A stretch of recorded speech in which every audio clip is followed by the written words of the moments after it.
नमस्कार दोस्तों, आज फिर एक नया टॉपिक है अपना बीज, कहते हैं इसको सीड। जेड की दृष्टि से ये भी बड़ा इंपॉर्टेंट टॉपिक है, क्योंकि इस टॉपिक में से भी लगभग एक क्वेश्चन करीब करीब हर परीक्षा के अंदर आता है जेड के अंदर। तो आज बीज के बारे में जानते हैं और इसको थोड़ा ध्यान से पढ़ते हैं। सबसे पहली बात, बीज क्या है? बीज क्या है? देखो, साधारण भाषा की अगर अपन बात करते हैं तो साधारण भाषा में जो बीज है वो क्या है? पौधे का कोई भी भाग, पौधे का कोई भी भाग। अब कोई भी भाग जड़ भी हो सकती है, तना भी हो सकता है, फूल भी, पत्ती भी, XYZ कोई सा भी भाग जो अपने समान नए पौधे को जन्म दे, क्या कहलाएगा? बीज कहलाता है। अगर तकनीकी दृष्टि से अपन बात करें तो किसी पुष्प के परिपक्व बीजांड को बीज कहते हैं, जिसका सूक्ष्म भ्रूण और भ्रूणपोष एक सुरक्षात्मक आवरण से क्या हो? ढका हुआ हो, वो भी क्या कहलाता है? बीज कहलाता है। परिभाषा की अपन बात करते हैं, परिभाषा तो देखो क्या होती है? पौधे का कोई भी भाग, पौधे का कोई भी भाग, जैसा कि अपन ने बताया पौधे का कोई भी भाग कुछ भी हो सकता है, जड़, तना, फूल, पत्ती, जो अपने समान क्या करे? नए पौधे को जन्म दे, वो क्या कहलाता है? बीज कहलाता है। अगर टेक्निक की बात करें, तकनीकी की बात करें तो तकनीकी के अनुसार क्या हो जाता है? किसी पुष्प का परिपक्व बीजांड, किसी पुष्प का परिपक्व बीजांड क्या कहलाएगा? बीज। क्या कहलाएगा? बीज कहलाएगा, जिसका भ्रूण और भ्रूणपोष एक सुरक्षात्मक आवरण से क्या होता है? ढका होता है, वो क्या कहलाता है? बीज कहलाता है। अब देखो दोस्तों, अपन बात करते हैं इन बीजों की। जो अपन को बीज मिलता है उसकी प्रोसेस क्या है, वो अपने पास प्रमाणित बीज किस प्रकार से बनकर आता है। ठीक है दोस्तों, ये बीज की परिभाषा है। आगे देखते हैं। अब देखो, बीज जो बनाने की सीरियल है उसके अनुसार सबसे पहला बीज माना जाता है मूल केंद्रक बीज। कौन सा माना जाता है? मूल केंद्रक बीज माना जाता है। इस मूल केंद्रक को आप न्यूक्लियस सीड भी कह सकते हो, प्रारंभिक बीज भी कह सकते हो। मूल केंद्रक और क्या कह सकते हो? न्यूक्लियस सीड भी कह सकते हो और प्रारंभिक बीज भी कह सकते हो। पहली बात, इस बीज की आनुवांशिक और भौतिक दोनों शुद्धताएं 100% मानी जाती है। दोनों शुद्धताएं कितना % मानी जाती है? 100% मानी जाती है। दूसरी बात, इस मूल केंद्रक जो बीज होता है ये बीज उत्पादन श्रेणी का पहला बीज है, इसलिए इस बीज को क्या कहते हैं? मूल केंद्रक या प्रारंभिक बीज कहा जाता है। जैसे ही इस बीज को उगाने का तात्पर्य है ताकि बीज उत्पादन श्रेणी का अगला बीज प्राप्त किया जा सके। अतः हम इस मूल केंद्रक बीज का क्या करते हैं? गुणन करते हैं। इस मूल केंद्रक बीज का क्या करते हैं? गुणन करते हैं। गुणन करते ही जो अगला बीज अपने को प्राप्त होगा वो कौन सा बीज हो जाएगा? प्रजनक बीज, या आप कह सकते हो इसको ब्रीडर सीड। अब देखो, मूल केंद्रक बीज की बात चल रही थी, इसकी आनुवांशिक और भौतिक शुद्धता कितना % होती है? 100% होती है। दूसरी जरूरी बात, यह जो बीज है मूल केंद्रक बीज, यह है पादप प्रजनक की देखरेख में उगता है। किसमें उगता है? पादप प्रजनक की देखरेख में इस बीज को उगाया जाता है। और यह बीज बहुत कम मात्रा में होता है, ध्यान रखना दोस्तों, जो मूल केंद्रक जो बीज होता है वो बहुत ही कम क्वांटिटी में होता है, बहुत ही कम मात्रा में होता है। बहुत किस में होता है? बहुत कम मात्रा में होता है। किस में होता है? बहुत ही कम मात्रा में होता है। तीसरी बात अपन करते हैं मूल केंद्रक बीज पर टैग की। किसकी करते हैं? टैग की। तो मूल केंद्रक बीज के जो बोरे होते हैं, जो बैग होते हैं, जो थैले होते हैं, उन पर किसी भी रंग का टैग नहीं होता। ये तो हुई किसकी बात? मूल केंद्रक बीज की। क्या हुई? मूल केंद्रक बीज की आनुवांशिक और भौतिक शुद्धता कितनी होगी? 100% मानी जाती है।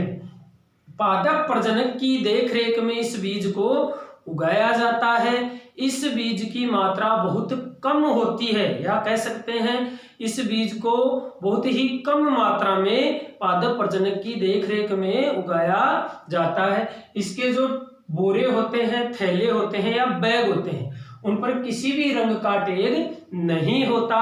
इस बीज को अगले बीज, मतलब इस बीज को बीज उत्पादन का जो श्रेणी का अगला बीज है उसके लिए तैयार किया जाता है। और जैसे ही इस मूल केंद्र का अपन गुणन करते हैं, गुणन करते ही अपने को जो बीज प्राप्त होता है वो कौन सा होता है? प्रजनक बीज प्राप्त होता है। अब बात करते हैं प्रजनक बीज की। देखो, प्रजनक बीज, इस बीज की भी आनुवांशिक और भौतिक शुद्धता, आनुवांशिक और भौतिक शुद्धता कितनी % होती है? 100% होती है। इस बीज की भी आनुवांशिक और भौतिक शुद्धता दोनों की कितनी होती है? 100% मानी जाती है। इस बीज को राजकीय फार्मों पर उगाया जाता है। किस पर उगाया जाता है? राजकीय फार्मों पर। राजकीय फार्मों पर उगाया जाता है। कृषि वैज्ञानिक की देखरेख में उगाया जाता है इस बीज को। बात करते हैं बेटा, इस जो बीज है इस पर जो टैग होगा, इस बीज पर जो टैग होता है, या यूं कह सकते हैं प्रजनक बीज के जो बैग होते हैं, जो बोरियां होती है या जो थैले होते हैं, उनके ऊपर गोल्डन या हिंदी में कह सकते हो सुनहरा पीला गोल्डन रंग का क्या होता है? टैग लगा हुआ होता है। इस बीज का जैसे ही अपन गुणन करते हैं, इस बीज का भी क्या कर रहे हैं? गुणन करते हैं। इस बीज का गुणन करते ही बीज उत्पादन श्रेणी का अपने को तीसरा बीज प्राप्त होता है। और तीसरा बीज कौन सा आता है? आधार बीज। कौन सा आता है?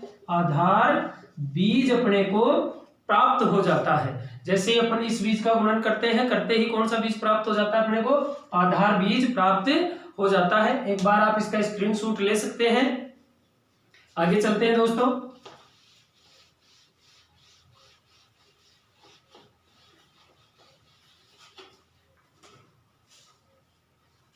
कौन सा बीज बना था अपने पास? आधार बीज। कौन सा बीज? आधार बीज बना था। देखो, किससे बना ये बीज? आधार बीज। प्रजनक बीज के गुणन से कौन सा बीज तैयार हुआ? आधार बीज। इस बीज को आप मदर सीड भी कह सकते हो, मदर सीड। आधार बीज को और क्या कहा जाता है? मदर सीड, या यूं कह सकते हैं मदर सीड कौन सा बीज है? आधार बीज को क्या कहा जाता है? मदर सीड कहा जाता है। देखो, इसकी खास बात, इस बीज की आनुवांशिक और भौतिक शुद्धता दोनों की दोनों, आनुवांशिक और भौतिक शुद्धता चेंज हो जाती है, 98% आ जाती है। इस बीज की आनुवांशिक और भौतिक शुद्धता कितना प्रतिशत आ जाती है? 98% आ जाती है। खास बात बता, इस बीज को उगाया जाता है एनएससी की देखरेख में। किसके देखरेख में? एनएससी की देखरेख में, नेशनल सीड कॉर्पोरेशन की देखरेख में इस बीज को उगाया जाता है। जैसे ही अपन इस बीज का गुणन करेंगे तो अपने को अगला जो बीज प्राप्त होगा वो होगा प्रमाणित बीज। कौन सा होगा?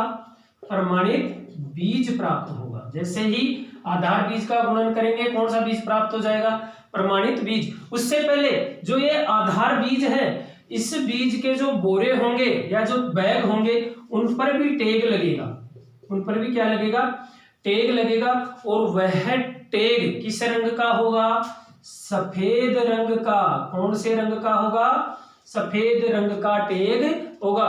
इस जो ये बीज का चैप्टर है इसमें से आपको ज्यादातर पूछे जाते हैं, या तो टेग पूछ लिए जाते हैं, या फिर किसके गुणन से कौन सा बीज प्राप्त हो रहा है, या फिर एक बार पूछ लिया गया था मदर सीड किस बीज को कहा जाता है, या पूछा जाता है किसानों को जो बीज दिया जाता है वो कौन सा बीज होता है? प्रमाणित बीज होता है। एनएससी कब बनी थी? एनएससी का मुख्यालय कौन सा था? एनएससी किसको वितरित करती है? ये सामान्य से इसमें से क्वेश्चन पूछे जाते हैं। आधार बीज जिसको क्या कहते हैं? मदर सीड भी कहा जाता है। इस मदर सीड की आनुवांशिक और भौतिक शुद्धता 98% मानी जाती है। इस बीज को एनएसए की देखरेख में उगाया जाता है। इसी आधार बीज पर जो टेग होगा वो सफेद रंग का होगा। जैसे ही हम आधार बीज का गुणन करेंगे अपने को कौन सा बीज प्राप्त होगा? प्रमाणित बीज प्राप्त हो जाता है। अब देखो प्रमाणित बीज, इस बीज की खास बात, इस बीज को देखो कौन कौन उगा सकता है? एनएससी भी उगा सकती है। कौन उगाता है इस बीज को? किसको? प्रमाणित बीज को। एनएससी भी उगाती है। और एक और इसमें शब्द जुड़ जाता है प्रगतिशील। प्रगतिशील किसान। और कौन उगाता है इस बीज को? प्रगतिशील किसान भी इसको उगाता है। इसकी जो आनुवांशिक और भौतिक शुद्धता होगी, आनुवांशिक और भौतिक शुद्धता होगी, वो भी 98% मानी जाती है। क्या मानी जाती है? इसकी भी आनुवांशिक और भौतिक शुद्धता 98% मानी जाती है। कई बार इसकी ज्यादा भी कर देते हैं, 99% भी मानते हैं, लेकिन मुख्य रूप से कितनी मानी जाती है? 98% इसकी आनुवांशिक और भौतिक शुद्धता मानी जाती है। इस बीज पर जो टेग होगा, इस बीज पर जो टेग होगा, जो बोरों पर टेग होगा जिससे अपन पहचान कर सके। ये टेग क्यों लगाए जाते हैं? टेग इसीलिए लगाए जाते हैं ताकि अपने को बीजों की पहचान हो जाए, भाई ये किस श्रेणी का बीज है, मूल केंद्रक बीज है, प्रजनक है, या आधार है, या प्रमाणित बीज है। इसलिए इस पर क्या लगाए जाते हैं? ये टेग लगाए जाते हैं। जैसे मान लो किसी सीड का अपने पास बैग आया, बोरी आई, उसके ऊपर टेग लगा हुआ है सफेद रंग का, तो अपने को उस टेग को देखते ही पता चल जाता है कि ये कौन सा बीज है। सिर्फ कौन सा बीज होगा? ये आधार बीज होगा। उसी प्रकार इस प्रमाणित जो बीज होगा, इस प्रमाणित बीज पर जो टेग लगेगा वो नीले रंग का लगेगा। किस रंग का लगेगा? नीले रंग का टेग लगता है। किस पर? प्रमाणित बीज पर। याद रखना बेटा, इन टेगों को एकदम याद करना है, किसका गुणन किससे हो रहा है ये भी याद करना है। अब बची है बात जो किसानों को सबसे ज्यादा दिया जाता है। किसानों को बुआई के लिए सबसे ज्यादा जो बीज दिया जाता है वो बीज कौन सा माना जाता है? प्रमाणित बीज माना जाता है। ठीक है बेटा जी, इसका भी आप स्क्रीनशॉट ले लो एक बार।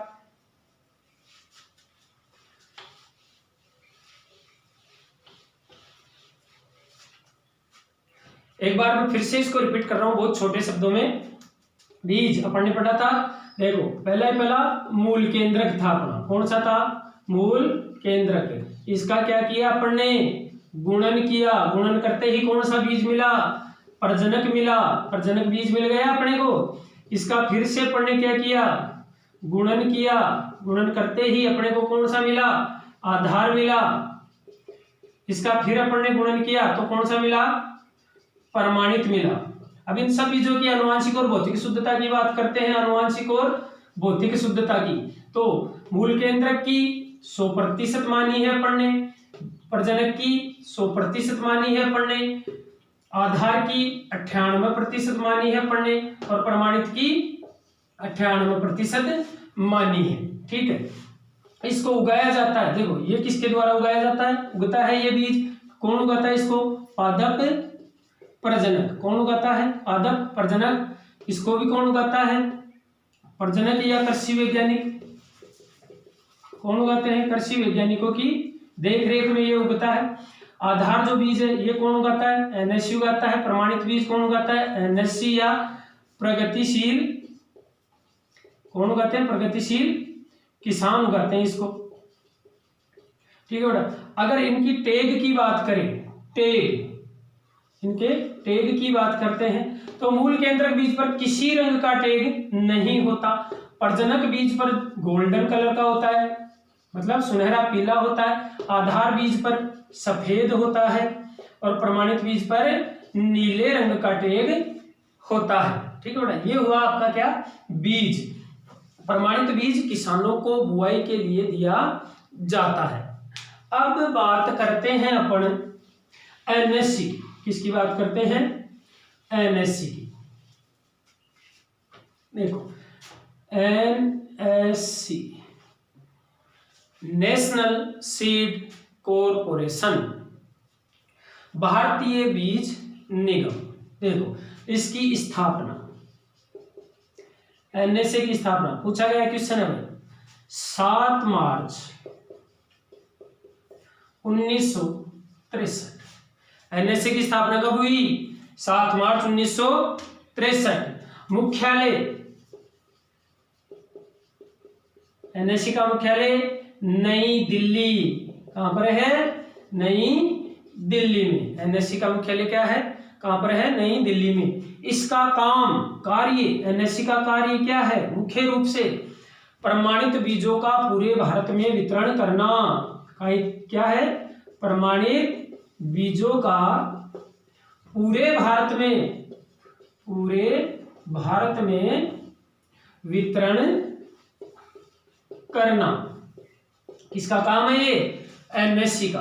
पूरे भारत में प्रमाणित बीजों का वितरण कौन करता है, एनएससी करती है, नेशनल सीड कॉरपोरेशन, जिसकी स्थापना 7 मार्च 1963 को हुई और जिसका मुख्यालय नई दिल्ली के अंदर स्थित है। अब ये एनएससी सबसे पहले बीज किसे वितरण करती है, ये करती है एसएससी को, स्टेट सीड कॉरपोरेशन को, जो भी राज्य है, राज्य बीज निगम है ना, उनको वितरण करती है। कौन करती है, एनएससी। किसको वितरित करती है, सबसे पहले सबसे पहले प्रमाणित बीजों का वितरण किसे करती है, एसएससी को, मतलब स्टेट सीड कॉरपोरेशन को। क्यों, प्रमाणित बीजों का जो वितरण करती है एनएससी, वो किसको करती है, स्टेट सीड कॉरपोरेशन को। अब देखो अपने बात करते हैं राजस्थान की, किसकी, ये बात समझ में आई। एनएससी भारतीय बीज निगम, स्थापना 7 मार्च 1963, मुख्यालय नई दिल्ली। कार्य क्या इसका, प्रमाणित बीजों का पूरे भारत में क्या करना है, वितरण करना। और एनएससी बीजों का वितरण किसको करती है, एसएससी को। किसको करती है, राज्य बीज निगम को। ठीक है, अब अपन बात करते हैं राजस्थान की।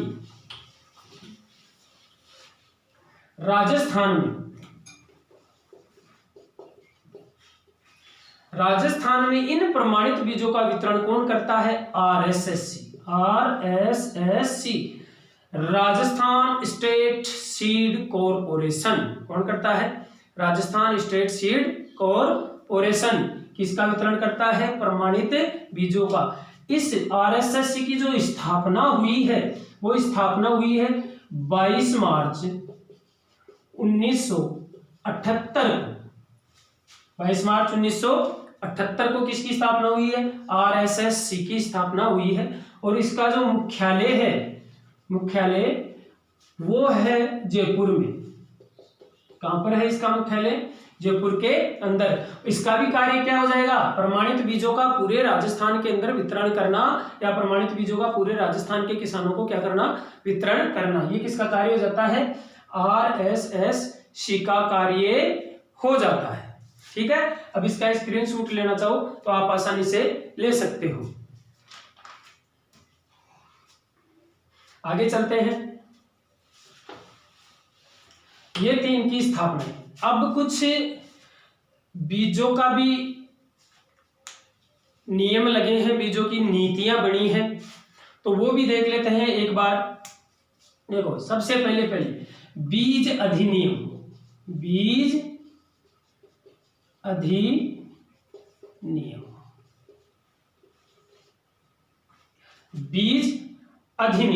देखो सबसे पहले जो ये बीज अधिनियम था, ये बना था सन 1966 में। बना कब था, बना 1966 में। बीज अधिनियम कब बन गया था, 1966 में। लेकिन पूरे भारत के अंदर इस बीज अधिनियम का जो लागू हुआ, ये जो, या फिर कह सकते हैं ये जो बीज अधिनियम है ये पूरे भारत में लागू हुआ। लागू कब हुआ? 1969 के अंदर यह पूरे भारत के अंदर लागू हो गया। यहां से भी क्वेश्चन पूछा जाता है और यही पूछेगा बीज अधिनियम किस वर्ष बना, या पूछ लिया जाए बीज अधिनियम किस वर्ष लागू किया गया, तो किस वर्ष बना? 1966 में। और लागू कब किया गया? 1969 के अंदर लागू किया गया। इसी के साथ में एक बनी थी बीज नीति। बीज नीति, देखो बीज नीति जो बनी थी वो बनी थी 2001 में। बीज नीति कब बनाई गई? 2001 के अंदर बनाई गई थी। इसके अलावा एक बीज नियंत्रण आदेश भी बना था। बीज नियंत्रण आदेश, बीज नियंत्रण आदेश। और ये बीज नियंत्रण जो आदेश था ये कब बना था? 1983 के अंदर बना था। बीज नियंत्रण आदेश कब बना था? 1983 के अंदर। अब कह सकते हैं बीज अधिनियम कब बना? 1966 में। लागू कब हुआ? 1969 में। बीज नीति कब बनाई गई? 2001 में। बीज नियंत्रण आदेश कब बनाया गया? 1983 में। ठीक है बेटा, आगे चलते हैं।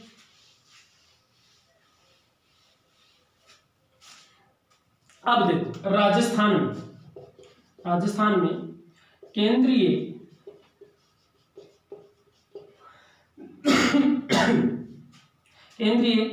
यांत्रिक बीज फार्म, राजस्थान में केंद्रीय यांत्रिक बीज फार्म ये स्थित है सूरतगढ़ में।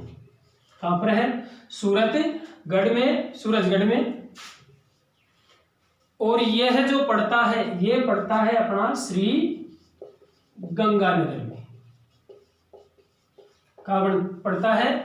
श्री गंगानगर में, जिसकी स्थापना सन 1956 में हुई। जिसकी स्थापना कहाँ हुई? सन 1956 में हुई। किसकी? राजस्थान में केंद्रीय यांत्रिक बीज फार्म जो कहाँ है? सूरतगढ़ में, जिसकी स्थापना कब हुई? 1956 में। और ये कहाँ स्थित है? श्री गंगानगर में। फिर राजस्थान केंद्रीय यांत्रिक कृषि फार्म और था। राजस्थान में क्या था? केंद्रीय यांत्रिक कृषि फार्म, ये है अपना जेतसर में। कहां पर है? जेतसर। और ये जेतसर भी कहां है? श्री गंगानगर। ये भी कहां है? अपनी श्री गंगानगर के अंदर स्थित है। इसमें से भी कभी क्वेश्चन पूछ लिया जाए भाई राजस्थान के अंदर केंद्रीय यांत्रिक बीज फार्म कहां स्थित है, तो सूरतगढ़ के अंदर है। जो कहां पर है? श्री गंगानगर में। स्थापना सूरतगढ़, स्थापना 1956 में हुई। राजस्थान में केंद्रीय यांत्रिक कृषि फार्म है वो जेतसर में है। और ये भी कहां पर है? श्री गंगानगर के अंदर स्थित है। ठीक है, आगे चलते हैं बीज में।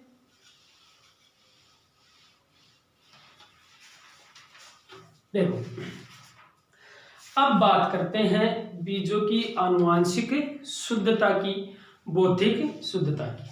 अपन ने कहा है आनुवांशिक शुद्धता और बौद्धिक शुद्धता। ये क्या है? बीज के गुण हैं। आनुवांशिक शुद्धता, बौद्धिक शुद्धता, एक साथ परिपक्वता होना, कटाई का समय समय पर होना है, एक साथ उगना, ये सारे के सारे क्या है? बीज के क्या होते हैं?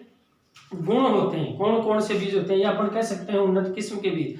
अब उन्नत किस्म का जैसे ही नाम आता है, अपन ने कहा उन्नत किस्म। उन्नत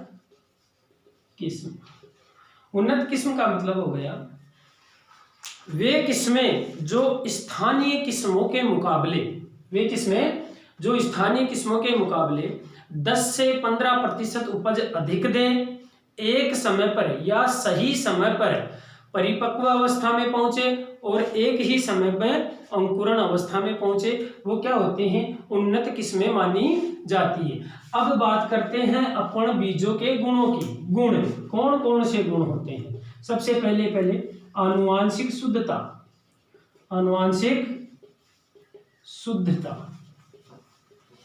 देखो इनकी परिभाषा आप सब जानते हो, 11th में पढ़ा होगा आपने या 12th में पढ़ा होगा। परिभाषाएं इनकी है भाई। आनुवांशिक है तो इसका मतलब हो गया जो बीज है वो आनुवांशिक रूप से क्या होना चाहिए, शुद्ध होना चाहिए, उसमें किसी दूसरी फसलें हैं उनके बीज नहीं होने चाहिए, बस यही होता है आनुवांशिक शुद्धता। आनुवांशिक रूप से क्या हो, वो शुद्ध हो, ये क्या होती है उसकी आनुवांशिक शुद्धता। इसको ज्ञात करने का एक सूत्र होता है बीजों की आनुवांशिक शुद्धता, सॉरी आनुवांशिक शुद्धता का वैसे कोई सूत्र नहीं होता है, सॉरी मिस्टेक हो गया, आनुवांशिक शुद्धता। अभी यहां से अपन कह सकते हैं अगर बीजों के अंदर जो अशुद्धियां मिलाई जाती है, बीजों के अंदर कृत्रिम रूप से अशुद्धियां मिलाई जाए, उन अशुद्धियों को डोकेज कहते हैं भाई। क्या कहते हैं, डोकेज। बीजों में कृत्रिम रूप से अशुद्धियां मिलाना क्या कहलाता है, डोकेज कहलाता है। यहां से एक बात और बता दूं, बीजों की आनुवांशिक शुद्धता बनाए रखने के लिए रोगिंग क्रिया करते हैं। क्या करते हैं, रोगिंग क्रिया। बीजों की आनुवांशिक शुद्धता बनाए रखने के लिए की जाने वाली क्रियाएं कौन सी होती है, रोगिंग क्रिया। रोगिंग का मतलब होता है किसी फसल की एक किस्म में उसी फसल की दूसरी किस्म का पौधा उगना, क्या कहलाता है, अवांछित कहलाता है, और उस अवांछित को उखाड़ना रोगिंग कहलाता है, और उखाड़े गया जो प्लांट है उसको रोगी प्लांट बोलते हैं। इसलिए आनुवांशिक शुद्धता बनाए रखने के लिए बीजों के अंदर जो क्रिया की जाती है मुख्य, वो कौन सी क्रिया होती है, रोगिंग क्रिया मानी जाती है। इसके बाद में आती है आपकी भौतिक शुद्धता। कौन सी आती है, भौतिक शुद्धता। देखो भौतिक शुद्धता मतलब बीज भौतिक रूप से शुद्ध हो, उसमें कंकर पत्थर खरपतवारों के बीज, धूल, मिट्टी ये नहीं होनी चाहिए, ये होती है बीजों की भौतिक शुद्धता। इसको ज्ञात करने का सूत्र है, भौतिक शुद्धता ज्ञात करने का सूत्र कौन सा है, शुद्ध बीजों का भार, शुद्ध बीजों का भार बटे कुल बीजों का भार, कुल बीजों का भार इंटू 100। क्या है ये, भौतिक शुद्धता ज्ञात करने का सूत्र।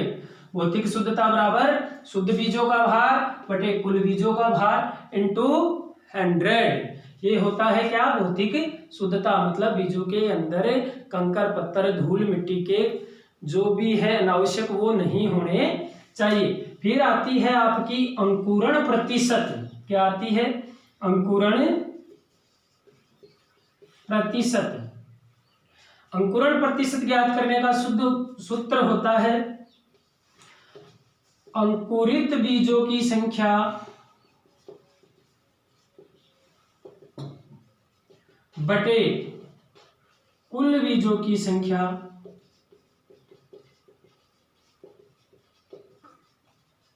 इंटू 100। ये किसकी होती है, अंकुरण प्रतिशत ज्ञात करने की, या अंकुरण प्रतिशत ज्ञात करने का सूत्र। अंकुरित बीजों की संख्या बटे कुल बीजों की संख्या इंटू 100। इस प्रकार से हम इन अंकुरित या अंकुरण प्रतिशत का ध्यान रख सकते हैं। अब इसी के साथ में एक और आता है वास्तविक उपयोगिता मान। वास्तविक उपयोगिता मान, रियल वैल्यू। देखो वैसे कहा जाता है किसी भी बीज की जो वास्तविक उपयोगिता मान है वो 75 से कम नहीं होनी चाहिए, कम नहीं हो। रियल वैल्यू, किसी भी बीज की जो वास्तविक उपयोगिता मान है वो कितने से कम नहीं होना चाहिए, 75 से कम नहीं होना चाहिए। इसका सूत्र होता है अंकुरण प्रतिशत इंटू शुद्धता प्रतिशत बटे 100। क्या ज्ञात करने का सूत्र है, ये वास्तविक उपयोगिता मान ज्ञात करने का सूत्र होता है अंकुरण परसेंट इंटू शुद्धता परसेंट बटे 100। ठीक है बेटा जी, आगे चलते हैं। इनको आप अपनी बुक के अंदर नोट करते रहिए ताकि आपको ये मेन जो चीजें हैं वो आपको याद हो जाए। वैसे आपने ये पढ़े भी हैं, लेकिन जो पहली बार पढ़ रहा है वो इसको आसानी से थोड़ा थोड़ा नोट करते रहिए। इस चैप्टर में से एक क्वेश्चन करीब करीब, चाहे वो ICR हो, BHE हो या आपका चाहे जेट हो, एक क्वेश्चन जरूर आता है इस टॉपिक के अंदर से। और वैसे ये सिंपल टॉपिक है, इतना हार्ड टॉपिक नहीं है। आपको ध्यान रखना है, एक तो बीज उत्पादन जो श्रेणी है वो किस प्रकार से काम में आती है, मतलब उसका सीक्वेंस क्या है। पहले मूल केंद्रक होगा, फिर प्रजनक होगा, फिर आधार होगा, फिर प्रमाणित होगा। इसके अलावा इस श्रेणी में एक बीज और आता है, वो मैं भूल गया था उस समय, भी बता देता हूं। पंजीकृत बीज। कौन सा आता है? पंजीकृत बीज। और इस बीज का जो टैग होगा वो टैग होगा बैंगनी रंग का। कौन से रंग का? बैंगनी रंग का टैग होता है किस पर? पंजीकृत बीज पर। लेकिन भारत के अंदर इस श्रेणी का बीज उगाया नहीं जाता। इस श्रेणी का जो बीज है वो विदेशों में तैयार किया जाता है, भारत के अंदर इस बीज को तैयार नहीं किया जाता। वैसे बीज उत्पादन श्रेणी में यह बीज भी आता है, पंजीकृत बीज, लेकिन भारत में इसको नहीं उगाया जाता। याद रखना है, इस बीज पर जो टैग होगा वो बैंगनी रंग का होता है। फिर आगे चलते हैं।